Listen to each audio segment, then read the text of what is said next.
இயற்கை எழில் கொஞ்சும் அழகும் பசுமை நிறைந்த விவசாயத்தின் வளமும் கொண்ட தமிழ்நாட்டின் அழகிய மாவட்டங்களில் ஒன்றான தேனி மாவட்டம் குறித்து இன்றைய தேர்தல் களம் சிறப்பு தொகுப்பில் காணலாம்.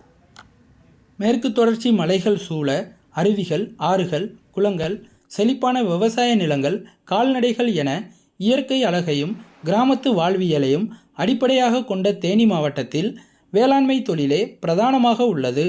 நெல், வாழை, தென்னை, சிறுதானியம், தோட்டக்கலை பயிர்களின் சாகுபடி அதிக அளவிலும், திராட்சை, கரும்பு, வெற்றிலை ஆகியவை குறிப்பிட்ட பகுதிகளிலும் விளைகிறது. சிலப்பதிகார நாயகி கண்ணகிக்கு கோயில் கட்டிய ஊர், சனி பகவான் சுயம்புவாக தோன்றிய பிரசித்தி பெற்ற குச்சனூர் கோயில், விடிய விடிய திருவிழா கொண்டாடும் வீரபாண்டி கௌமாரியம்மன் என தேனியின் சிறப்புகளை அடுக்கிக் கொண்டே போகலாம்.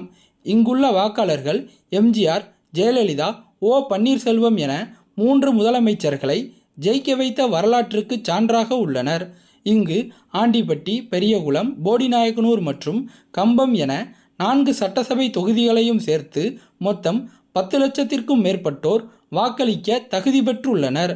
ஆண்டிப்பட்டி தொகுதியில் சகோதர யுத்தமாக அண்ணன் மகாராஜன் திமுக சார்பிலும், அவரது உடன்பிறந்த தம்பி லோகிராஜன் அதிமுக சார்பிலும் போட்டியிடுகின்றனர்.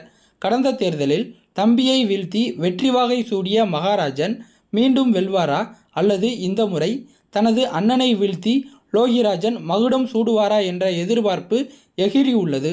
பெரியகுளம் தொகுதியில் மதச்சார்பற்ற முற்போக்கு கூட்டணியில் விசிக சார்பில் போட்டியிடும் சக்திவேல் மற்றும் தேசிய ஜனநாயக கூட்டணியில் அம்மா மக்கள் முன்னேற்ற கழகத்தின் சார்பில் போட்டியிடும் டாக்டர் கதிர்காமு ஆகிய இருவருக்கும் நேரடி போட்டி நிலவுகிறது. அதிமுகவின் மூத்த தலைவராகவும் ஜெயலலிதாவின் தீவிர விசுவாசியாகவும் இருந்த முன்னாள் முதலமைச்சர் ஓ பன்னீர்செல்வம் 3 முறை களம் கண்டு வெற்றி பெற்ற போடிநாயக்கனூர் தொகுதி நட்சத்திர தொகுதியாக பார்க்கப்படுகிறது. முதல் முறையாக அவர் திமுக சார்பில் இங்கு போட்டியிடுகிறார். அவரை எதிர்த்து அதிமுக சார்பில் வி.டி. நாராயணசாமி களமிறக்கப்பட்டுள்ளார். இதனால் அங்கு ஓ பன்னீர்செல்வம் வெல்வாரா அல்லது நாராயணசாமி அவருக்கு ஆச்சரியத்தை அளிப்பாரா என்றும் அரசியல் வட்டாரத்தில் பார்க்கப்படுகிறது.